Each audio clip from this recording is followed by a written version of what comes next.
소음 속 가해자들의 욕설. 오늘 당신은 몇 마리 들었는가? 당신만을 생각합니다.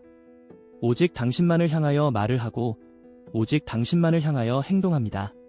가해자. 이 글은 블랙 코미디 형식으로 작성되었습니다. 조직 스토킹 가해자들이 얼마나 맹목적이고 비정상적인 집착을 하는지를 희화화하여 풍자하는 글입니다.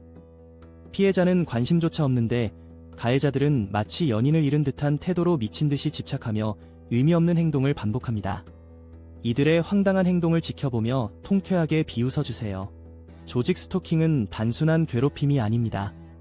이는 조종된 광기의 극단적인 형태일 수 있으며 가해자들은 스스로 생각한다고 믿지만 전파 무기와 뇌파 생체 실험의 영향으로 조종된 상태일 가능성이 큽니다. 결국 이 시스템은 사회 전체를 통제하려는 도구로 활용될 수 있습니다. 이제 본문을 통해 그 기괴한 현실을 함께 조롱해봅시다. 소음 속 가해자들의 욕설. 오늘 당신은 몇 마리 들었는가? 인터뷰. 피곤한 일상에서 이런 소음에 지치셨죠? 오늘은 특별한 인터뷰를 통해 우리 주변의 기이한 소음과 그 소음을 만드는 가해자들의 심리에 대해 이야기해보겠습니다. 기자 안녕하세요. 최근 소음과 함께 듣게 되는 욕설들 혹시 몇 마리 들으셨나요? 저 역시 이 문제에 대해 관심이 많아 여러 사람의 이야기를 들어보고 싶었습니다. 안녕하세요. 아마 수십 마리는 들었을 거예요. 우리 주변에 있는 가해자들이 마치 연애, 소설의 주인공처럼 저에게 집착하고 있다는 생각이 들어요. 그들은 제가 어디에 있는지 무엇을 하는지를 알고 있다는 듯이 이야기를 꺼내곤 하죠.